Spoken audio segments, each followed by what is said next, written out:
literally finished recording my last clip for the other video about 5 seconds ago, because it is one of those smooth transitions into another trip. I was just saying that I got home from Mallorca at about 2:30 in the morning from the airport, and now I look at my wrist as though I have a watch. I don't. I'm dumb.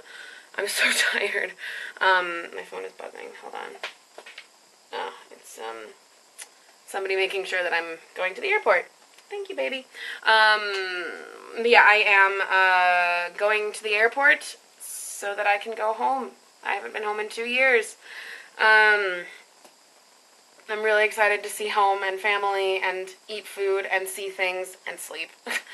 I think I went to bed at 4 a.m. because I had to I had to unpack my bag and repack with souvenirs and everything and clothes, and I had to think about okay, what do I need in the US and what can I supplement with stuff that I've left behind there already, and what do I not need in Paris anymore that I can bring back. And it was very hard to think of it at 4 a.m. and I know I've made some huge mistakes and I know I've forgotten some things, but as long as I have my passport, I don't care.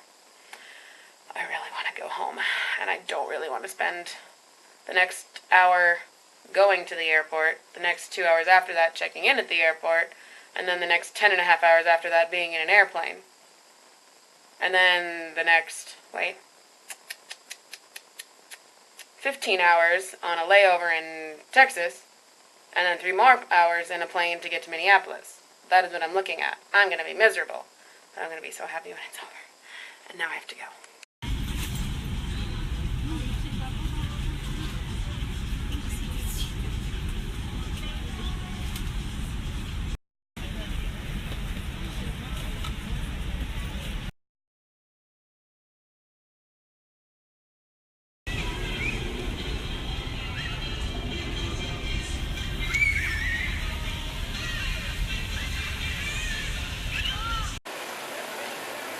This is the face of someone who really should have slept more in the last 24 hours, basically. I'm in Texas now. The flight from Paris went off without a hitch, and when I say that, I mean the actual flying went off without a hitch. The airport stuff was a bit harried, frenzied, because, I don't know, American Airlines has 12 different flights leaving at approximately the same time, and it was just madness everywhere, and people not knowing what lines to get in, and I had to eventually talk to one of the ticket agents to be am I gonna miss my flight? And they were like, where are you going? And I said, Dallas. And they said oh shit, you need to come to the front of the line right away. So I was like, thank you very much. And then getting through passport and getting through security, and it was all blah blah blah blah blah blah. When I got to the flight, the airplane, it was a comfy flight. They had fair food, biggest film selection I've ever seen on an airplane.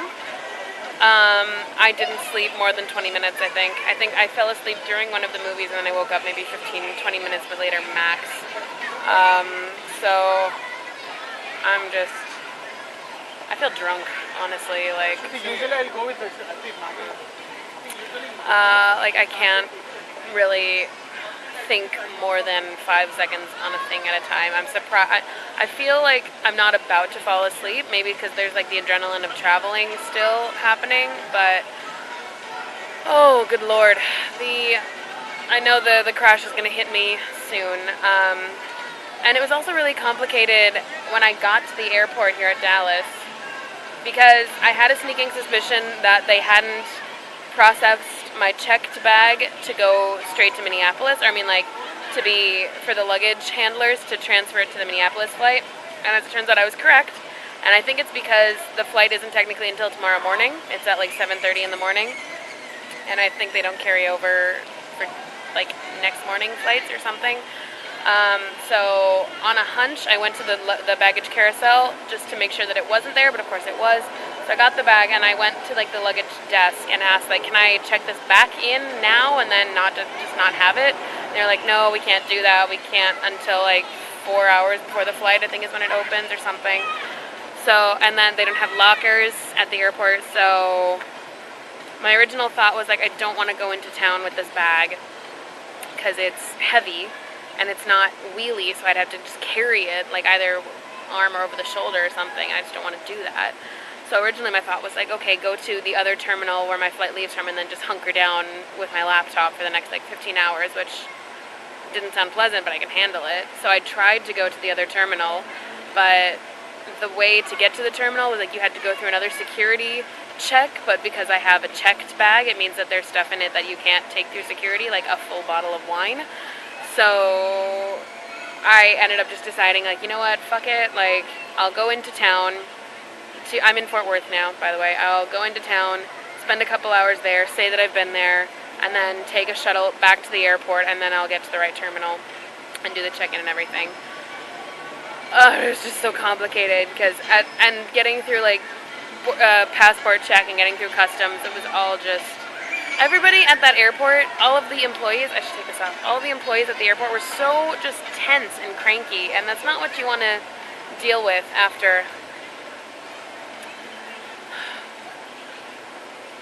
How did I wake up? I woke up at 7 a.m. in Paris.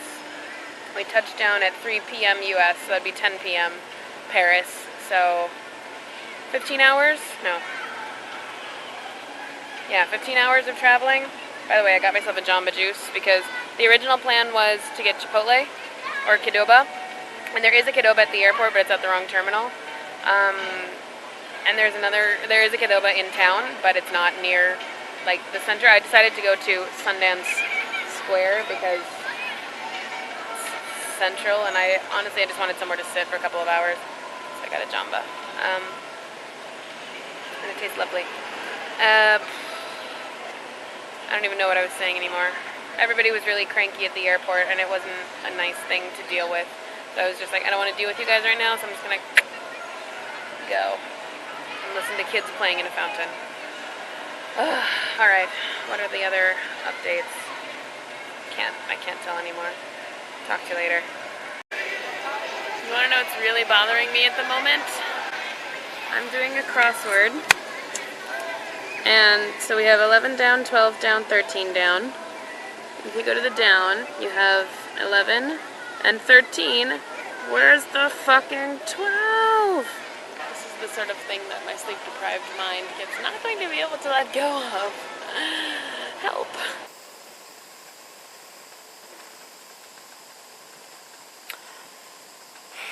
It's now 2:30 a.m.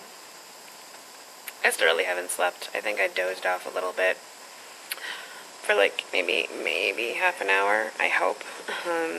But it wasn't very deep, and I'm really feeling it. Currently sitting in Terminal D. My flight leaves from Terminal C. I went to Terminal C, and there's like nothing there. And it was really sad and ugly, and I didn't really like it there. So I took the shuttle to Terminal D because it's not great, but at least there's like better lighting, and there's like an outlet to charge things, and there's Wi-Fi. So I've just been I watched Game of Thrones, and now I've been watching Love Island, which is actually hilarious. Their accents are so funny. In about half an hour, I'm going to head over to Terminal C again, because that is when I can check my bag back in. Drive me crazy. And then I'll go through to the terminal and chill there for a little bit without the bag on me.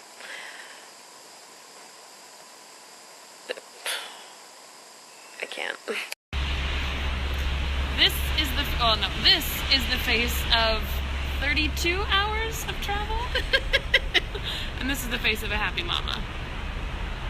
A very happy mama. Also a tired mama. Yeah. How excited are you that I'm back? Really excited, like 110. Out of what? 109. Oh, I'm so ready for a nap. Also, look what he brought me. Yeah! So, after, I don't know how many hours, I think we calculated 33 hours of traveling. I am now exhausted beyond comprehension. No, I mean, I'm sure there are people that are more exhausted than I am in the world, but I'm quite tired from me. But instead of going home and sleeping, Daddy and I came to our local diner. Let's do that. Let's do another take on that. Okay, Daddy and I came to our local diner. He's so excited. How excited are you that I'm back? 110. In the shade. In the shade.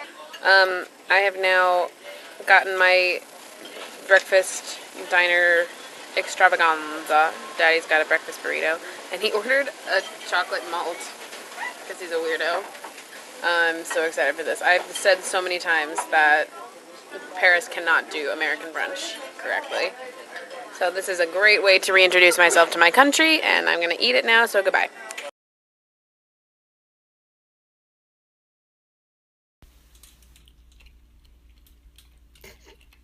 I have been craving Chipotle for months, and now it's here.